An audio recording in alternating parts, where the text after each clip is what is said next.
Hey everyone, welcome to another Chris's Quilting Services video. Today I am going to show you something not long arm related. I decided it was time to work on a personal project that I haven't done for a little while, and because, well, we all need to have our personal things that we do for just for our own enjoyment. It's good for us. So today I was starting off by pressing out a whole bunch of blocks, and I got to thinking about when I first started learning how to press, and like steam, no steam, press open, press to the side. So I'm going to talk about my process today. And I do use steam. You do have to be careful when you use steam, and you want to make sure you're pressing, not ironing. So I'll walk you through kind of my steps with each of these blocks. And I like to be efficient. I like to put a whole bunch out at a time, and I'm just gonna adjust that. So usually I start off by laying out as many blocks as I know that I can fit. And right now it happens to be 7. As these grow in size, it will be fewer. Might end up moving from 7 to 5, but for now, and I think earlier I could fit like 10 on at a time. So my first step is I've got the steam on, my iron is nice and hot, and I actually just go back through and I press, I just steam everything. Not for a whole lot of time, I move it through quickly, lets me set the new seam, and it lets each of my existing seams have a chance to be laying flat all over again. And because this one is a log cabin block, there are a lot of seams going in all kinds of directions and of varying lengths.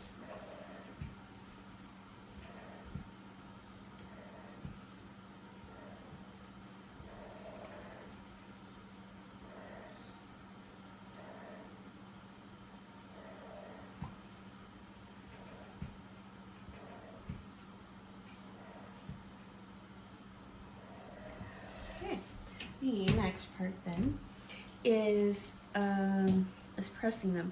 I have a preference for pressing open, especially when there's going to be the potential for a lot of bulk. And while it could be, there are blocks that have more bulk, anything that has corners, triangles, they can get pretty intense at each seam line. But with this one, it does help me get the seam open as best I can. It helps with squaring up all my blocks at the end of the day. I use a smaller stitch length. I believe my machine, I have to set it to either a 2 or I go smaller to 1.5. My first machine, I could do 1.8, which was fantastic. And these ones I've just been doing for 2. Okay, so I only open up, I kind of finger press a couple of these open so they're ready, because I do let the iron just sit on here for a little bit. Long enough for me to prep the next block. And I kind of, the iron is not placing any weight, but I do run it, the nose of it down just over to allow for the seam to split open. Press it down, and I take a quick check because sometimes something turns over and I don't like that.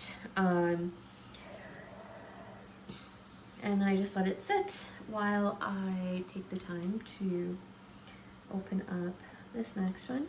It is long enough to give it a good press. The weight of the iron gets everything nice and flat. And once that's open, I do the same thing with my next seam. And usually I make sure these are a little further over to the side. I'm running out of a little bit of room, and I will correct that shortly.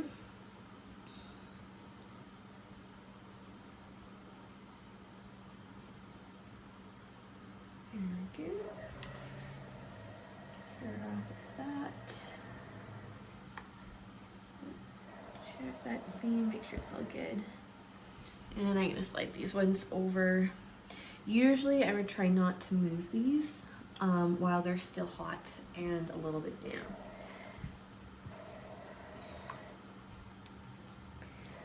Now seam can also work wonders if, oh, I'll just slide that one over.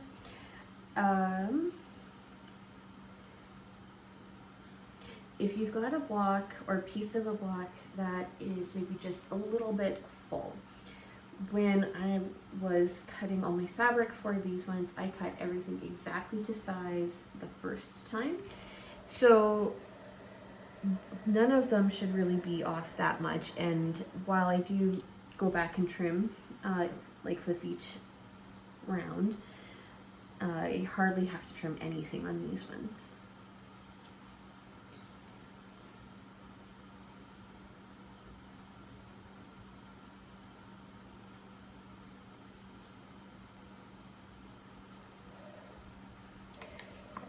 Sometimes one of these blocks needs just a little bit of seam to help kind of make the fabric flat, which is kind of tighten up a bit.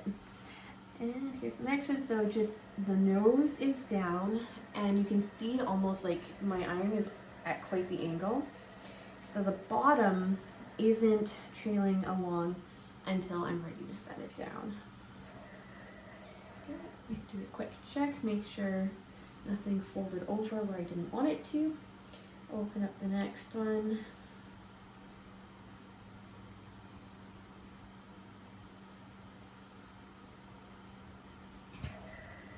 Looks great.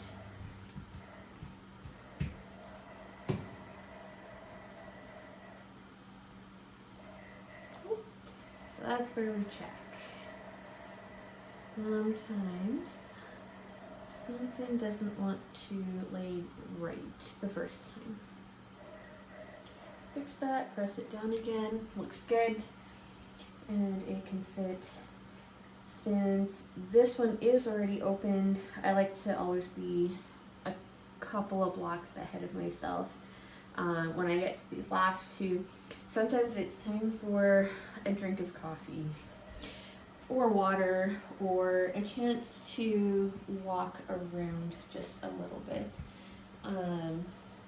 If you are like me and you like to do large chunks of things, then it's good to have a quick moment to be able to walk around. That certainly helps save the knees, your lower back. Do a little stretch, do a little couple of jumping jacks, anything to keep the blood flowing. So then I will press from both sides. Everything presses up and quite nicely on the bottom, but it is good to have that one last push down from the top to make sure it's all good. And then I go back over all the seams again so they have a chance to be pushed down again. And usually the one that I've just done, I might leave that for a couple seconds, just enough time to flip over one of these older blocks. And usually this process is it takes just enough time that by the time I'm moving on to or flipping like this block here, it's already cooled off from when I pressed it last. But if it's hot and damp, it can cause your fabric to stretch, but as long as you're allowing everything a moment to cool off, it will it'll just stay flat and right where you want it to be. So that's, I don't know if you can see much from this angle, but I do I press, I lift, and press down again. I do not let my iron push the fabric.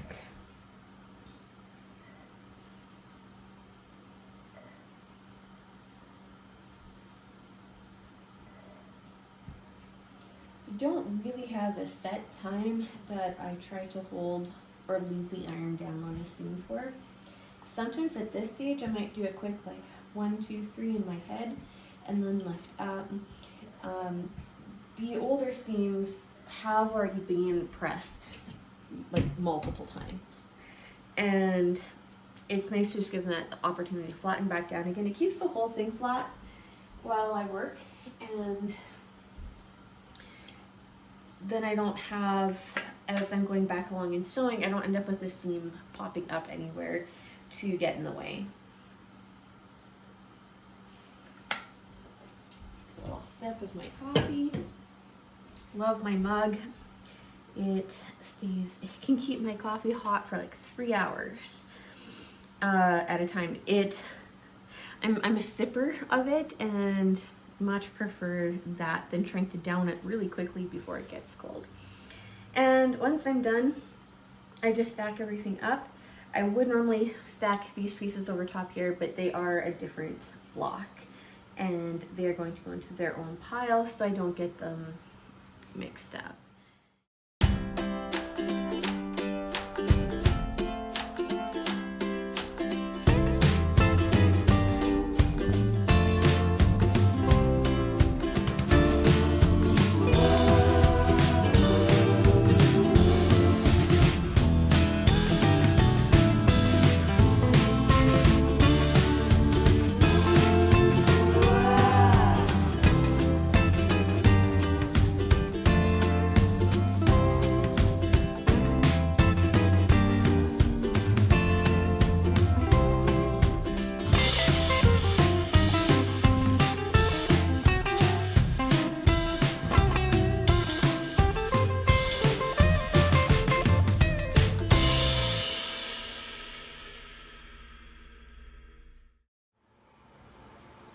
I'm going to show you from one more angle. I was thinking about how some of the other videos I'd seen, I thought, you know, I wish I could really see like a little more up close and personal when the iron was being moved, because so many angles already just look like the iron is still pressing instead of like lifting, or what parts are touching or not touching the fabric. And today's video is in a bit of a different location too. I decided I needed some light therapy. It's kind of spring, and being down in the basement just can be a little bit dreary from time to time, and a change of location can be nice as well. So I happen to teach piano, so I set up in the studio area where I teach from in our really tiny little place. But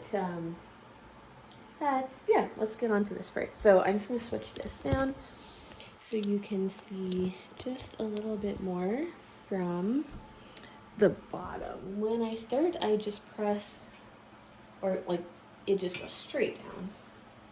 And every time the whole thing ends up lifting up.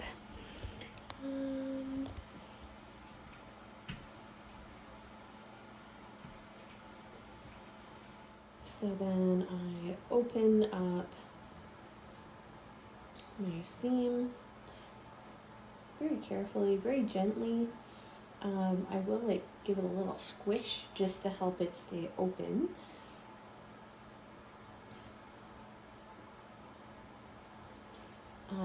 Ultimately, at the end of the day, being very careful to not distort any of the fabric or that seam. And these ones are still a little bit warmer than what I usually end up with at this stage, because I will have spread out like 7 of them on the table, and by the time I get back to the first ones, they've cooled off.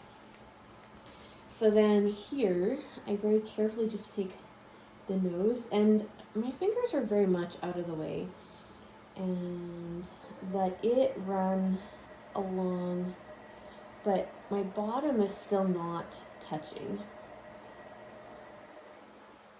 at least not with any kind of pressure. And press down, give it a check. Sometimes things do like to fold over on you, and you want to make sure you haven't pressed a fold in. That can be a little bit harder to take out.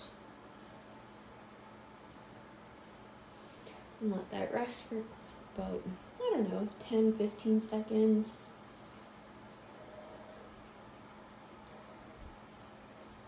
Make sure everything else is nice and flat, and go on to the next one. When you're working with steam, things can get pretty warm, So it's a good idea to try and keep your hands as far away from everything as possible. That's good. Wait there for a couple more seconds.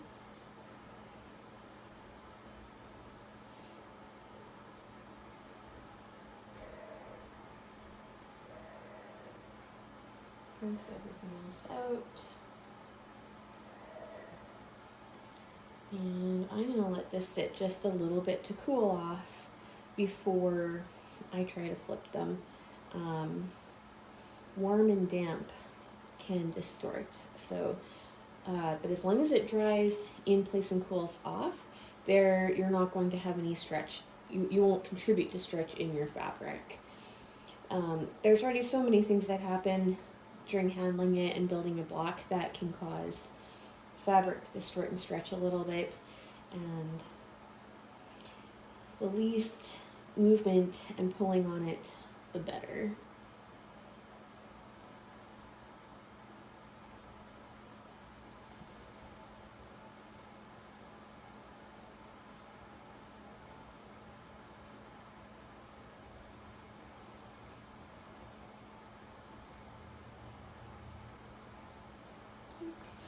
And then I can press them from the top. And the new seam, I always like to give a little bit more time to that before I go back over and give all the old seams one more quick press.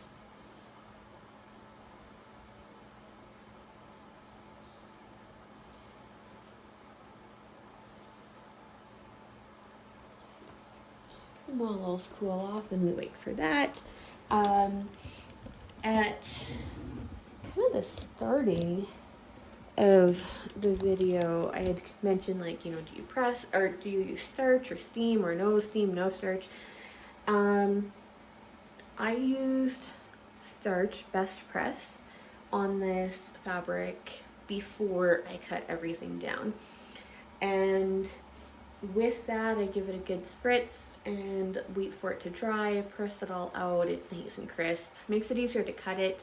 I don't get any movement on the fabric while I'm cutting, and it gives, I don't know, I like a little firmness to my fabric when I'm putting it through the sewing machine. I find it so much easier to keep control of everything. Things stay lined up, things move through the machine a lot easier. And I'm not really sure how true it is, but I do find sometimes, like, the seam when I'm pressing at the end sort of like kind of reactivates the starch like a little bit. I don't lose any of that. I haven't really washed much of that out. I don't restarch while I'm working on this project. I could if I wanted to, but I already have enough firmness from what I added earlier at the beginning of the project. And with this one, like with all log cabin blocks, there are ways of cutting on your fabric that are going to make sure that you're going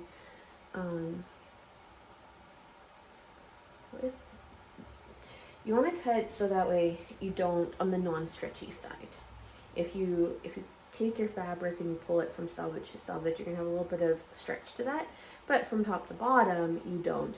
And so I cut this width of fabric, and then I cut these 2-inch widths from selvage to selvage. So that means that my stretchy part is on the very narrow top part here, and this whole part here, it doesn't stretch anyway.